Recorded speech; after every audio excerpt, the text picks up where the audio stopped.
আমি আত্মগবেষণার গর্ভ মন্দিরে প্রবেশ করেছি। তোমাকে আবিষ্কার করবার জন্য আমি আমার অন্যান্য সকল কাজই ত্যাগ করেছি। ঘোর অন্ধকারের ভেতরে পড়েও আমি নির্ভীক চিত্তে সেই অন্ধকারেই হাতড়াচ্ছি, ভালো করে খুঁজছি ও তোমাকে পাবার জন্য কাঁদছি। তুমি কি আমাকে এইভাবে একা ফেলে রাখবে? হে প্রভু, তুমি প্রকাশিত হও। আমার নানা পূর্বস্মৃতির দরজাগুলি খুলে গেছে। নানা বৈচিত্র্যের ভেতর দিয়ে আমি তোমাকে দেখতে চেষ্টা করছি, কিন্তু তুমি আবির্ভূত হচ্ছ না। তুমি আমার অসংখ্য চিন্তাধারার ও নানা ধরনের পূর্ব অভিজ্ঞতার ভিড়ের ভেতর দাঁড়িয়ে পড়েছ। তাই তুমি আমার পবিত্র মন্দিরে ঢুকছ না।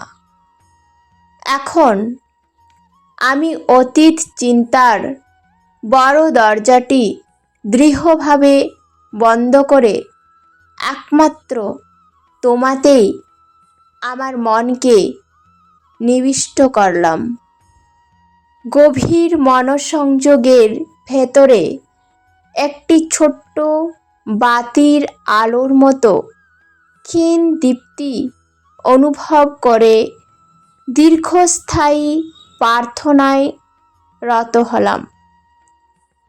তখন আমার অন্তরের অশ্রুবারি ও প্রার্থনার বায়ুবেগ সেই পবিত্র বাতিটিকে প্রায় নিভিয়ে ফেলবার উপক্রম করেছিল।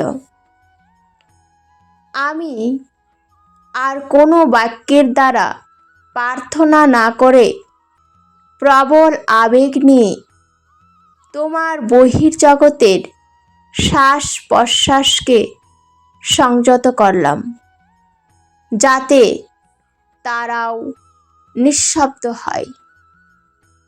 তোমার প্রতি আমার গোলমেলে ভালোবাসাকে তিরস্কার করলাম। শান্তির গদিতে আমি নীরবে তোমার পূজা আরম্ভ করলাম। এখন ধ্যানের বাতিটি অপেক্ষাকৃত স্থিরভাবে জ্বলছে। তীব্র আলো উজ্জ্বল হতে উজ্জ্বলতর হয়ে উঠছে। এখন তোমার উপস্থিতি আমি অনুভব করতে পেরেছি। আমি তো তুমি। আমি এখন মহানন্দে তোমার পূজা করছি।